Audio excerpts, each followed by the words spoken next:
ಎಲ್ರಿಗೂ ನಮಸ್ಕಾರ. ನೀವು ನೋಡ್ತಾ ಇದ್ದೀರಾ ಟಿವಿ ವಿಕ್ರಮ. ನಾನು ಮುಮ್ತಾಜ್ ಅಬ್ದುಲ್ ನೆಲಡ್ಕ.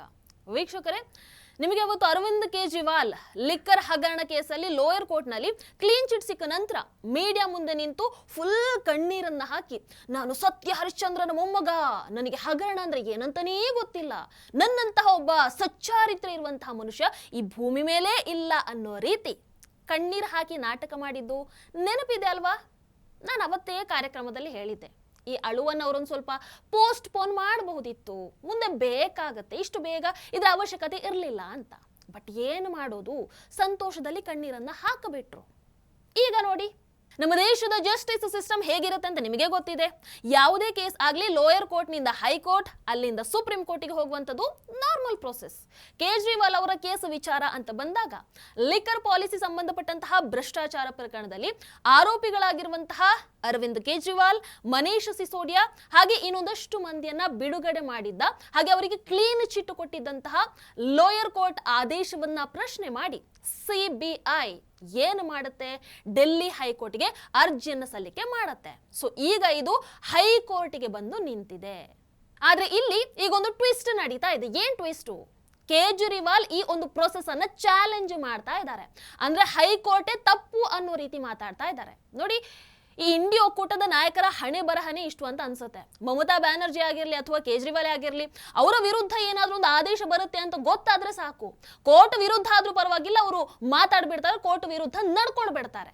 ಅಲ್ಲ, ನಾನು ಕೇಳುವಂಥದ್ದು, ಅವತ್ತು ಲೋಯರ್ ಕೋರ್ಟ್ ಅಲ್ಲಿ ಜಯ ಸಿಕ್ಕಾಗ ನಾನು ಅಪ್ಪಟ ಚಿನ್ನದಂತಹ ಮನುಷ್ಯ ಅಂತ ಬಿಲ್ಡಪ್ ಕೊಟ್ಟಂಥವ್ರು, ತಾವು ನಿಜವಾಗ್ಲೂ ನಿರ್ದೋಷಿ ಆಗಿದ್ರೆ ಕೇಸ್ ಹ್ಯಾಂಡಲ್ ಮಾಡ್ತಾ ಇರುವಂತಹ ಜಡ್ಜ್ ಬಗ್ಗೆ ಇಷ್ಟು ಭಯ ಯಾಕೆ? This is just a process. ಅದನ್ನ ನಡೀಲಿಕ್ಕೆ ಬಿಡಿ ಅಲ್ಲ, ಯಾಕೆ ಇಷ್ಟೊಂದು ಟೆನ್ಷನ್ ಮಾಡ್ಕೊಳ್ತಾ ಇದ್ದೀರಾ? ನೇರವಾಗಿ ಜಡ್ಜ್ ಮೇಲೆ ಆರೋಪವನ್ನ ಯಾಕೆ ಮಾಡ್ತಾ ಇದ್ದೀರಾ? ಜಡ್ಜ್ ಮೇಲೆ ಅಟ್ಯಾಕ್ ಯಾಕೆ ಮಾಡ್ತಾ ಇದ್ದೀರಾ? ಅಷ್ಟು ಭಯ ಯಾಕೆ ಇಲ್ಲಿ ಕೇಜ್ರಿವಾಲ್ಗೆ?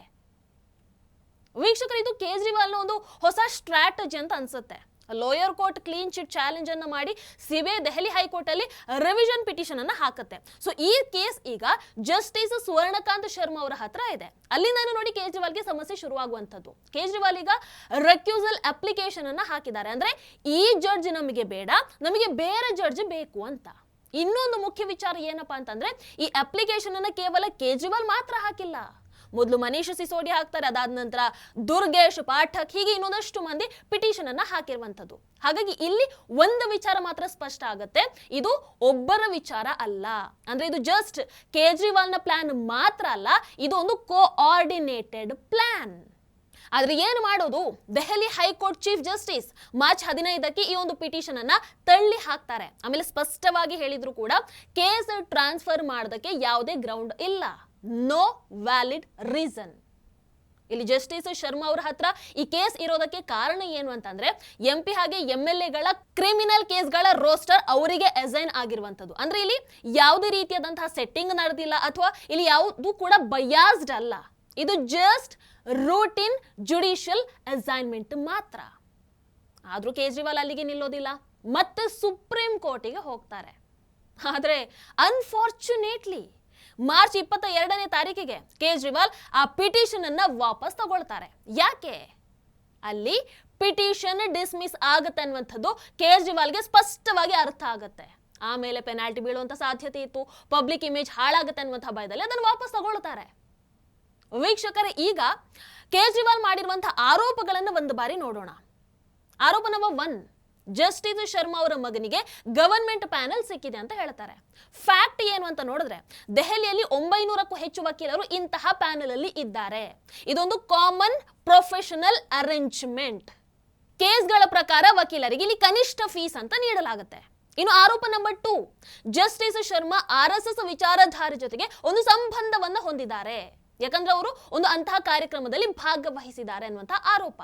ಬಟ್ ಫ್ಯಾಕ್ಟ್ ಏನು ಅಂತ ನೋಡಿದ್ರೆ, ಈ ಜಡ್ಜ್ಗಳಾಗಿರ್ಬಹುದು ಅಥವಾ ವಕೀಲರು ಆಗಿರಬಹುದು, ಇಂತಹ ಲೀಗಲ್ ಅಥವಾ ಅಕಾಡೆಮಿಕ್ ಕಾರ್ಯಕ್ರಮಗಳಿಗೆ ಹೋಗುವಂಥದ್ದು ಇಟ್ ಇಸ್ ಕಾಮನ್. ಇದನ್ನ ರಾಜಕೀಯ ಅಂತ ಹೇಳೋದಕ್ಕೆ ಆಗಲ್ಲ.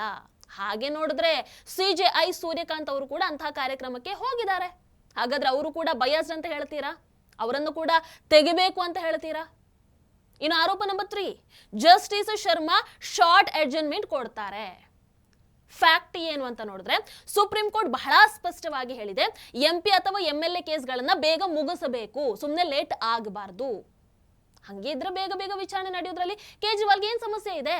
ಆಮೇಲೆ ಅಂತಹ ಅಗತ್ಯ ಅಂತ ಬಂದ್ರೆ ಜಸ್ಟಿಸ್ ಶರ್ಮಾ ಅವರು ಲಾಂಗ್ ಅಡ್ಜರ್ನ್ಮೆಂಟ್ ಕೂಡ ಕೊಟ್ಟಿದ್ದಾರೆ. ಸೊ ಆಯ್ತಲ್ವಾ, ಸಾಲ್ವ್ ಆಯ್ತಲ್ವಾ, ಇನ್ ಏನ್ ಸಮಸ್ಯೆ ಇದೆ ಕೇಜ್ರಿವಾಲ್ಗೆ?